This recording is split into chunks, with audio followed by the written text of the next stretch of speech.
certo? Então, essa é a ideia daqui, no máximo um mês, mas eu vou avisando vocês, deixando vocês a par. Beleza? Show de bola. Vamos, então, à aula de hoje. Na última vez em que nos encontramos, nossa última aula, semana passada, nós falamos bastante sobre exercícios respiratórios. Me lembro, conversamos sobre o sistema respiratório, o que é esse sistema, quais são as partes, quais são os componentes, né, que fazem parte desse sistema. A gente falou, olha, tem a cavidade nasal, tem o diafragma, tem os pulmões, os bronquíolos, os alvéolos, a traqueia, e aí a gente foi falando, mostrando para vocês como o ar entra no corpo. Também falamos que geralmente a cada respiração você passa cerca de 500 ml de ar por você, né, a cada respiração, e que na prática, se você respirar 16 vezes por minuto, você teria aí 8 litros de ar passando por você por minuto e tal. Me lembro que a gente conversou bastante sobre isso. E também uma curiosidade que quando o ar entra, chamamos isso de inspiração. Quando o ar sai do nosso corpo, chamamos de expiração. E aí a gente também mostrou a importância, né, da troca gasosa, quando o corpo realiza a troca do gás carbônico pelo oxigênio e tudo mais. Tudo isso a gente mostrou na aula passada para dar sustento, para dar base, para justificar por que é importante a gente considerar esses exercícios respiratórios e quais seriam aí os benefícios que esses caras, que essas medidas, que esses movimentos teriam para o bem-estar do nosso paciente, certo? Depois, que é o caso de hoje, né, nós vamos finalizar o capítulo 11, ok? E aí a gente vai já para os capítulos de 12 a 15. Acredito que a gente vai falar sobre o capítulo 12, com certeza, mas aí a gente vai tocando o barco e eu vou avisando vocês, ok? Então, inicialmente, só para fazer uma introdução desse capítulo 9, capítulo 11, desculpa, que a gente também começou na última aula, só vou retomar. A gente parou no slide 38, bom? Agora está no slide 25, a gente parou quase lá no finalzinho. Bom, exercícios para pessoas acamadas são fundamentais, por quê? Porque muitas vezes, e na maioria delas, essas pessoas ficam por muito tempo acamadas, né? As pessoas ficam na mesma posição por muito tempo. E muito tempo, entendam como, em alguns casos, anos, décadas. E isso, obviamente, acaba trazendo prejuízos para o corpo dessa pessoa. Como, por conta dessa imobilização, né? Por conta desse fator, dessas pessoas não andarem, não caminharem, não saírem da cama, em alguns casos nem mesmo mudarem de posição, o corpo, por exemplo, né, alguns membros começam a passar por um processo que a gente chama de ficarem atrofiados. Isso se dá por quê? Porque esses membros estão em desuso. Não estão sendo utilizados pelo corpo. Ora, se não estão sendo utilizados, e se mesmo assim o indivíduo ainda vive, muitas vezes o cérebro, por ser econômico, como eu sempre falo, acaba fazendo com que, né? Bom, já que você não precisa dessa perna aí, então a gente vai cortar, digamos assim, né? A gente vai, como você não usa, então não tem problema se ela ficar atrofiada. Já que você fica aqui na cama mesmo, você não usa para andar, para fazer nada, e aí essas pessoas começam a ficar com os membros atrofiados, e aí isso vai trazendo vários outros prejuízos. Por isso que fazer exercícios em pessoas acamadas tem esse papel. Que papel, professor? Estimular os membros, as mãos, o pulso, né, o braço, a perna, a panturrilha, enfim.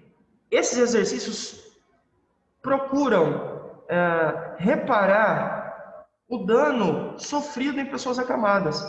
Ou seja, se elas não se movimentam naturalmente, né? Se elas não saem da cama, se não andam, né? Não deambulam, não caminham, não passeiam, tal, com as próprias pernas, os movimentos tentam de alguma forma propor ou substituir esses movimentos que seriam naturais por movimentos artificiais.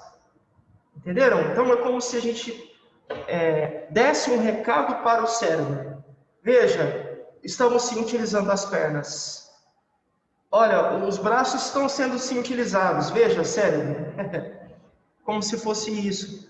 Não são movimentos naturais, são movimentos artificiais, mas que são fundamentais para o bem-estar desse indivíduo. Porque senão, como eu disse, a tendência é que ele fique cada vez mais atrofiado, cada vez haja uma rigidez muscular. Então, literalmente, os membros ficam enrijecidos, né? Ficam duros, como se tivesse, uma analogia, como se tivesse cimento, fica literalmente duro, rígido. Essa rigidez muscular acontece, na maioria das vezes, quando a gente fala de pessoas acamadas, por conta de essas pessoas não caminharem, não utilizarem os seus membros. Okay? Então, essa é uma justificativa e tanto, acredito eu, para a gente entender por que exercícios para pessoas acamadas são fundamentais. E aí a gente falou, né? Obviamente, a ideia é você aumentar aumentar a elasticidade dos músculos e, obviamente, você vai também facilitar o movimento das articulações.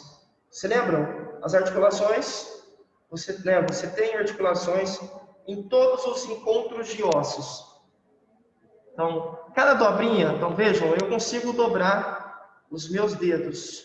Consigo também dobrar aqui o meu braço, no antebraço. Por que eu consigo? Por conta das articulações. Elas permitem que esses movimentos, por exemplo, de dobra, né? Estou dobrando aqui o braço, recolhendo, estico, recolho. Permitem que haja uma facilidade no movimento.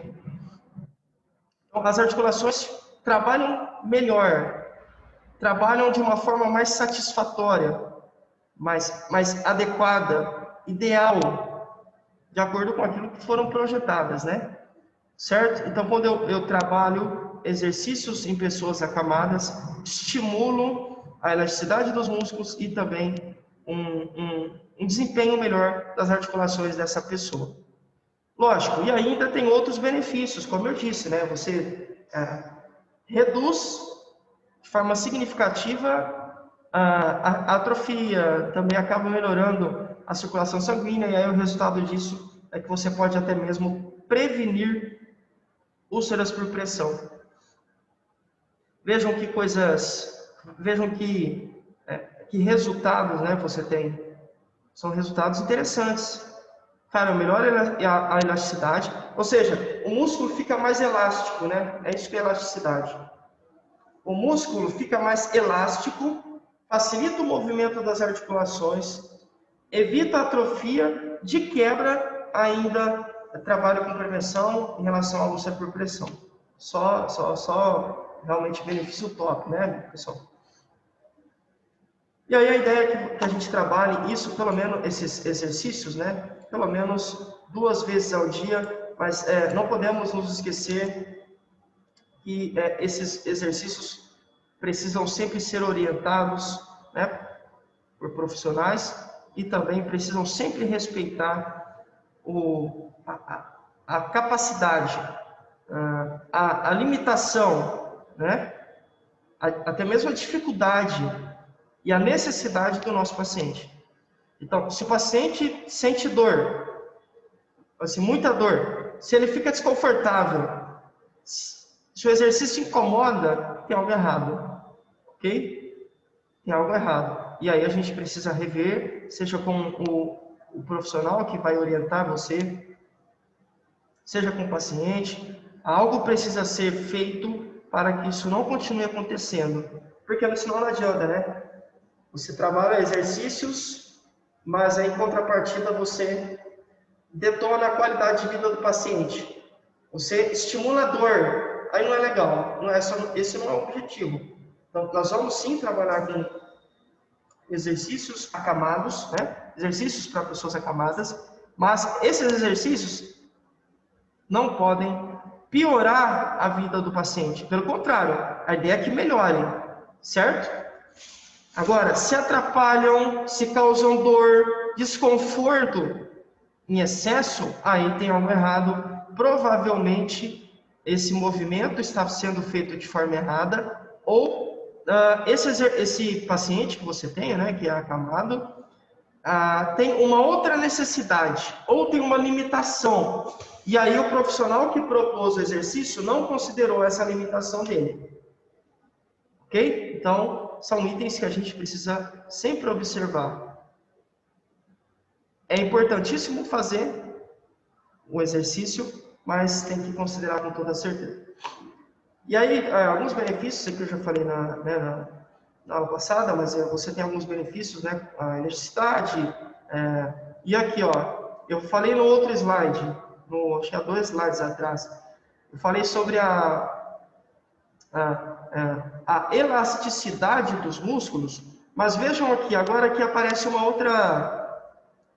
outra expressão, manter a força de seus músculos. Importantíssimo ter força, né? Se você não tem força suficiente nos músculos, você não consegue, por exemplo, elevá-los, né? Você não consegue levantar a perna. Você não consegue caminhar, né? Sei lá, pular que seja, levantar da cadeira, levantar da cama, não consegue levantar os seus braços, não consegue realizar movimentos por falta de força. Então, quando trabalhamos exercícios em pessoas acamadas, também trabalhamos a força nesses músculos. No caso desse paciente, né? Beleza? Então, essa é a ideia. Mas é o que eu falei, ó, sempre respeitando o corpo do paciente. Isso é fundamental, fundamental. Precisamos, não podemos, de fato, nos esquecer disso, tá? O cuidado, gente, eu sei, vocês já sabem disso, mas eu preciso reforçar. O cuidado é humano, ou deveria ser. Antes de tudo, o cuidado precisa ser humanizado, né? O cuidado também considera questões relacionadas ao emocional do paciente, certo? Então, respeitem, tem que respeitar. Tenham empatia. Perguntem, questionem, conversem. Orienta, dona Joana, esses exercícios estão incomodando a senhora? A senhora sente dor? Vamos combinar. Se a senhora sentir dor, pode me sinalizar, tá? Sinaliza aí para mim que a gente dá uma parada, dá uma segurada, ok? Então, qualquer dor que a senhora sentir, fale comigo. Não esconda. Isso é, inclusive, para o bem da senhora, ok? Então, a gente vai fazer junto aqui os exercícios, mas eu também me preocupo com o bem-estar da senhora. Então, a senhora não pode sentir dor. Esse exercício não foi feito para sentir dor. Foi feito para trazer benefícios para a senhora e a dor está bem longe desses benefícios que esses exercícios podem trazer. Entenderam? Então, é uma conversa, é uma troca, é uma questão humana, é uma preocupação, é um comprometimento também com o bem-estar do paciente. Ok? Então, e aí é o que eu falei, né? Olha, é sempre acompanhado por um profissional que pode ser o fisioterapeuta ou o educador, ou algum outro profissional, óbvio, que tenha capacidade, que tenha domínio e formação para poder ajudar você, orientar e tudo mais. Bom, se a pessoa conseguir realizar os exercícios sozinha, obviamente a ideia é o quê? Que você somente acompanhe. Então, ela consegue fazer o exercício sozinha? Consegue. Observe. Esteja ao lado ali, né, de prontidão para ajudá-la.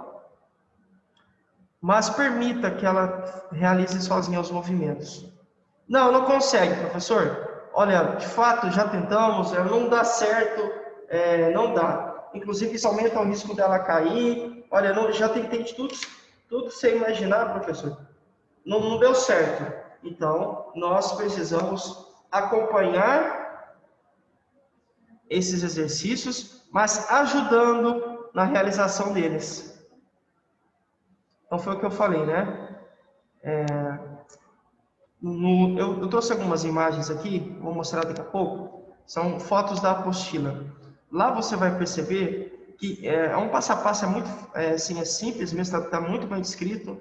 Literalmente passo a passo, 1, 2, 3, 4, 5, é literalmente uma sequência de movimentos, de ideias, né? De possibilidades e exercícios para pessoas acamadas. E aí você vai perceber que você consegue, de fato, assim, na real mesmo, na prática, você consegue auxiliar o paciente. Então, eu não tenho força nas pernas. Então, o cuidador, a cuidadora, pega nas pernas do paciente e realiza o movimento. Eu não tenho força nos braços. O cuidador pega nos braços do paciente e realiza o movimento por ele.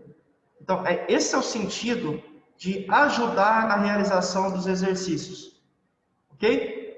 Essa aqui é a ideia. Você pode segurar nas pernas, nos pés, nas mãos, nos braços, e aí depende muito do movimento que será realizado.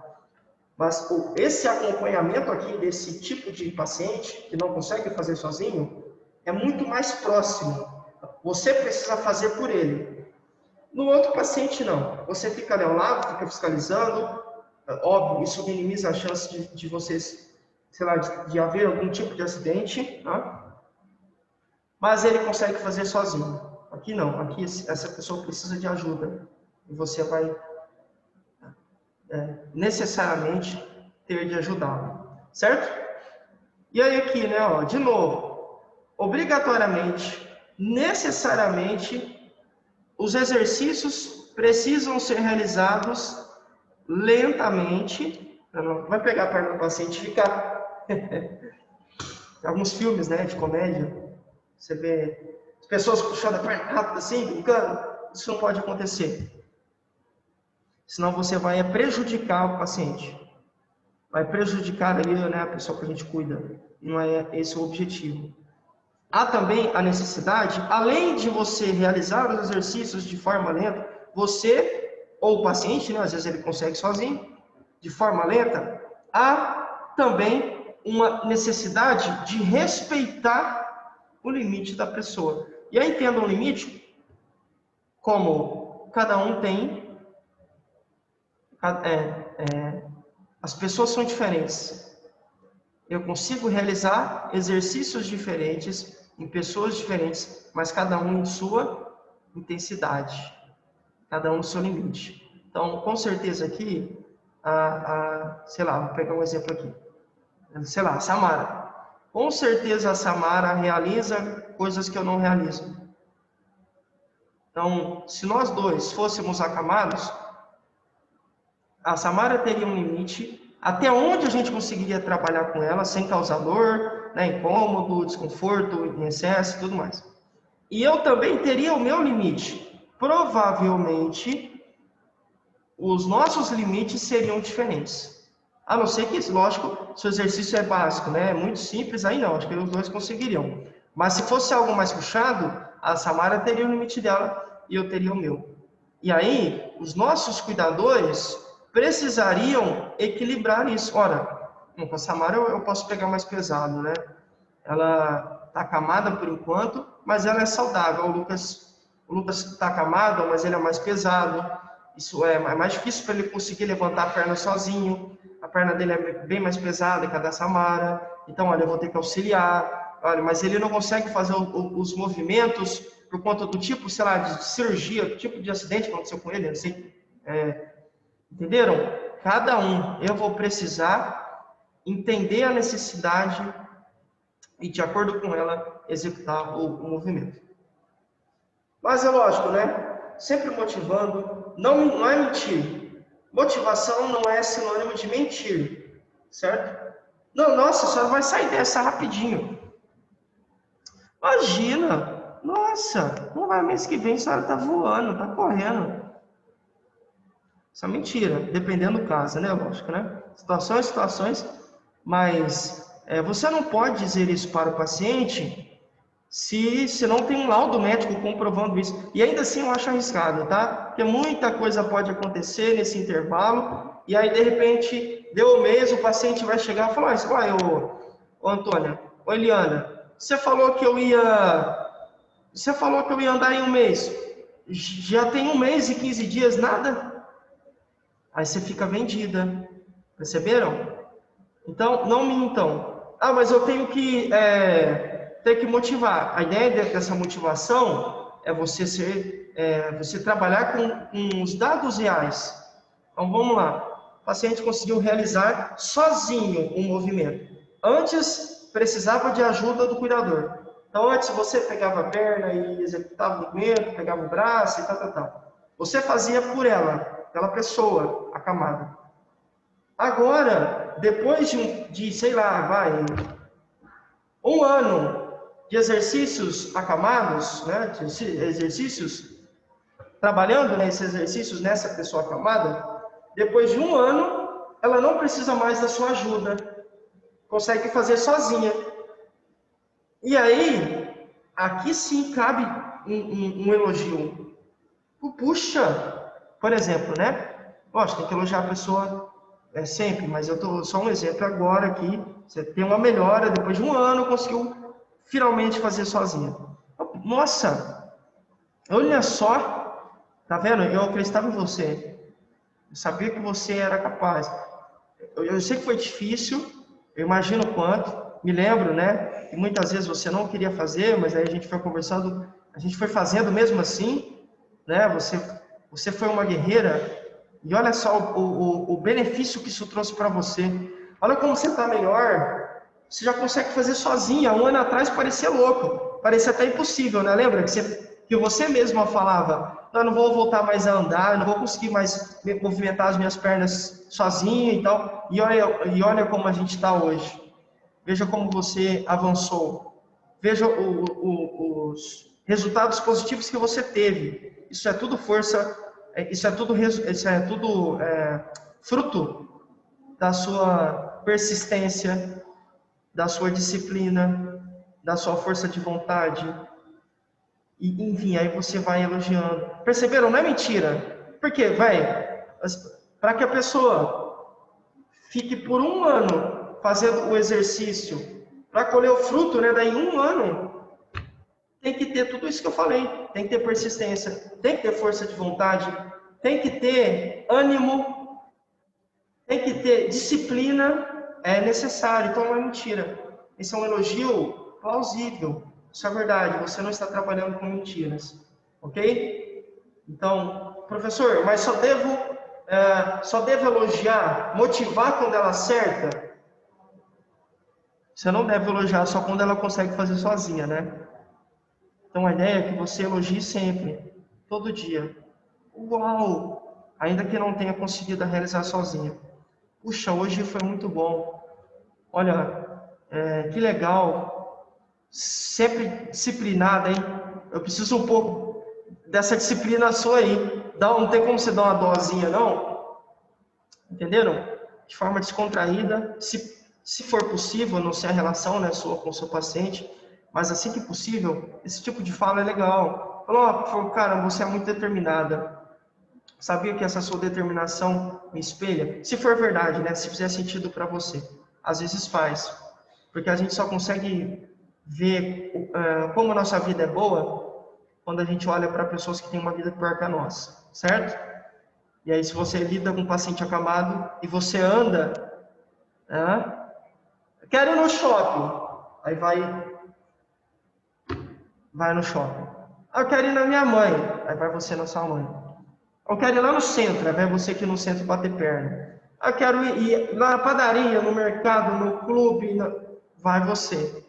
Você tem liberdade para poder ir, para andar, sem auxílio. Quando você se depara com uma pessoa que não anda, e que não consegue nem mesmo fazer essas atividades simples, você começa a olhar a vida de um jeito diferente. Então não é mentira você falar, bom, eu imagino, né? Se fizer sentido para você, não tem nada de errado em você falar, cara, eu acho você muito determinada. Entenderam? Um elogio, vai motivando, inspirando, mas não mintam. Só tem que falar coisa boa? Não. Não. Você também precisa fazer pequenos ajustes, se necessários. Olha, eu tenho reconhecido. Lembra que eu falei do sanduíche? Da técnica sanduíche? Você fala os pontos positivos. Dona Maria Joaquina, tem reparado que a senhora tem evoluído demais. Olha, no início, lembra, estava difícil, né? Agora está bem mais fácil. A senhora realiza um sorrisão um sorrisão no rosto, realiza cantando até e tal. Mas a gente só vai precisar fazer um ajuste nesse movimento aqui, ó. A senhora só precisa levantar um pouquinho mais a perna. Dói. Se a senhora conseguir, fica melhor, porque assim que é um movimento certinho e tal, é possível, entenderam?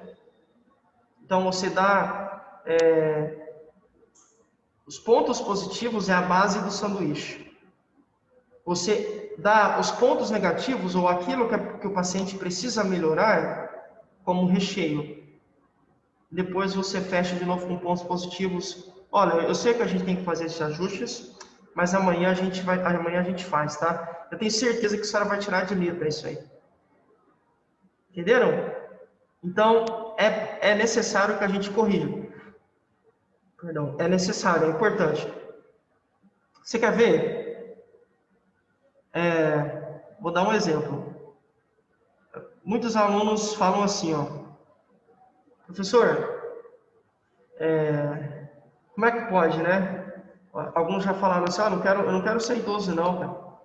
Ser idoso é difícil, né? Como é que é difícil cuidar do idoso? Porque quando a gente é idoso, a gente volta a ser criança. Essa frase é errada. Como é que pode voltar a ser criança se já é idoso? É impossível, né? Criança é aquela pessoa, aquele indivíduo que tem até no máximo 12 anos. A gente já estudou bastante sobre infância. E que saiu há pouco da barriga da mãe, que está em processo de desenvolvimento. Por conta desse processo de desenvolvimento, precisa de ajuda. Um idoso não volta a ser criança. Ele, muitas vezes, precisa de auxílio, ajuda, de cuidados. E esses cuidados, sim, muitas vezes são direcionados para crianças também. Mas o paciente ainda é um idoso. Ainda é alguém adulto, né? É alguém que teve a sua vida, teve a sua história e tudo mais. Então aí o aluno fala, não, então, o idoso volta a ser criança. Se eu devolver na lata, fala, você está errado, como é que pode? Acabou de sair da barriga da mãe? Se eu falo isso, eu estou errado. Né? Lógico, o aluno está errado na fala também, né? Mas por quê? Como que eu geralmente falo? Aí eu justifico, né? Como eu acabei de falar para vocês. Eu não entendo, é verdade, precisa de mais cuidados muitas vezes, por conta de doença, Mas assim, ele ainda é um indivíduo adulto, aí foi justamente o que eu falei. Entenderam? Entenderam a correção? Então, ó, eu falei, olha, eu entendo o que você falou, eu acho que faz sentido, aí pontos positivos. Mas, aí eu falo, por que o idoso não é uma criança? E depois eu fecho de novo com pontos positivos do sanduíche. É uma forma, é só uma dica que eu passo para você de como você pode dar uma devolutiva, ok? Não, então, sim, você deve fazer correções, mas muito cuidado, porque às vezes isso pode dificultar seu relacionamento com a pessoa, ou até desmotivá-la. Imagina se eu sou austero, grosseiro, assim, se eu dou uma patada no aluno, sei lá, vamos dar um exemplo, né? De repente eu vou e dou uma patada nele por conta dessa frase aí. Já era, provavelmente, se tiver, imagina, a sala cheia, ou até mesmo aqui no Zoom, o que essa pessoa vai se sentir intimidada? A pessoa vai ficar intimidada. Provavelmente vai desmotivar. E muitas vezes pode até mesmo acabar querendo desistir. Então, as nossas palavras têm poder também. Então, só dei um exemplo aí para você, tá bom? Então, sim, corrijam. É fundamental que haja correção. Precisa acontecer. mas muito cuidado com a forma que você coloca as palavras. Tem que falar? Tem. Mas o problema não está em falar, e sim no jeito que você fala. Beleza? É só alguma dica aí. E cuidado, senão você perde anos de trabalho, meses, semanas de trabalho, simplesmente porque você foi agressiva no falar. Daí você fez a pessoa desistir, desmotivou, e aí até você motivar de novo, até você ganhar confiança, credibilidade, muitas vezes você pode ter vários prejuízos aí no caminho. E aí, eu tirei algumas fotos aqui das páginas 48 e 49. Essas páginas, como disse há pouco, né, tem um passo a passo do que você tem que fazer, como é que você realiza esses exercícios em pessoas acamadas. É muito simples. E aí eu trouxe algumas fotos dessas páginas, talvez você não tenha a apostila, por isso que eu trouxe e deixei aqui para você. A minha dica é: estudem, tá? Não leiam. Eu li. Eu já vi como é que faz. Mas você estudou? Não, eu li. Eu só li, assim, só corri o olho e já estudei essa página.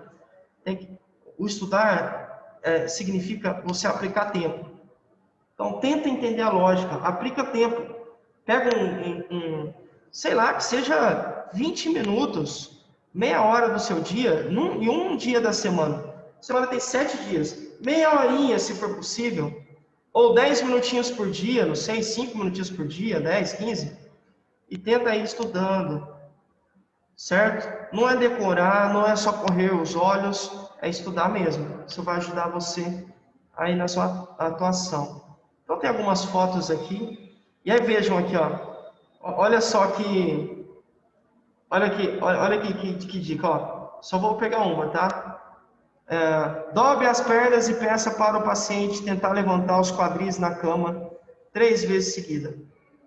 Com a pessoa deitada de barriga para cima e com a perna esticada, abra e fecha a perna da pessoa para o lado de fora da cama. E aí você vai tendo um passo a passo. Olha, então você tem para braços e pernas, e mãos, perdão. Você tem exercícios com foco nos pés, foco nas pernas, enfim, nos músculos do pescoço e por aí vai. Todo o corpo do paciente, acamado nesse caso, sendo estimulado por meio de exercícios que possam, de alguma forma, trazer um estado de saúde melhor para esse paciente. Estimule a pessoa a realizar os movimentos sozinha, mas se for necessário, não há nenhum problema em você ajudá-la. Na verdade, é a nossa obrigação, certo? Mas respeitem os limites, as dificuldades e até mesmo as particularidades. Particularidades aqui tem um sentido de histórico. Tem um sentido de, olha, eu tenho essa necessidade aqui, mas que é minha. Você tem que considerar. Não é algo particular, é algo daquele paciente específico. Isso também precisa ser computado, né? Precisa ser considerado, levado em consideração. Para isso, é aquilo que eu disse, né? Sempre pergunte ao paciente, à paciente, se ele ou ela vai bem. Como andam as coisas? Se sentem desconforto quando realizam os movimentos? E por aí vai. Apresentou tontura ou qualquer outro sintoma, obviamente você precisa fazer o quê? Dar uma interrompida no exercício. Então começou a fazer o movimento. Daí, 2, 3 minutos, o paciente, me senti, nossa, tô tonto, fiquei meio zonzo aqui, parece que deu uma girada. O que você tem que fazer imediatamente? Suspender. Dar uma parada. Olha, segura aí. Então, beleza, vamos esperar um pouquinho. Olha, só pegar um pouco de água, vamos dar uma segurada, vou abrir aqui a janela para entrar um ar para dar uma refrescada, uma arejada aqui. Daqui a pouco a gente volta se o senhor melhorar. Aí você espera 5, 10, 15 minutinhos. E aí, o senhor está melhor? A gente pode voltar? Não, acho que a gente pode sim. Entenderam? Mas você só vai saber isso se você questionar. Se você estiver atenta, ligada, né? Esperta nesses itens que são fundamentais. Em alguns casos, os exercícios não podem ser feitos. Não podem. Como, por exemplo, quando o paciente acaba de comer, ou quando ele toma algum tipo de medicamento que vai deixá-lo mais sonolento, então fica sedado, sabe? Meio dopadão, meio aéreo, parece que ele está em outro mundo, é lento, quase dormindo, assim, muito parado. Isso pode ser resultado do medicamento que toma, né? E aí, esse medicamento, por conta da sonolência, pode causar a queda do paciente ou algum outro tipo de acidente. Então, por isso que a gente orienta a não, né, não, de preferência, a não realizar esses movimentos, esses exercícios em pessoas acamadas, caso elas tomem algum medicamento para sonolência, ok? Aí tem que ver com o médico qual que é o melhor, porque geralmente, lógico, tem um período que o paciente não vai apresentar sonolência. Se for possível, nesse período que ele não apresenta sonolência, é o melhor horário. Se não contrastar com, se não bater, né, lógico, o paciente, se for possível para ele, ok? Por quê? Tem que ser sempre longe do horário de sonolência, senão não vai resultar e pode trazer prejuízos como quedas, acidentes, enfim, por aí vai. Então, com febre também não, porque a febre já, óbvio, é o aumento da temperatura do corpo.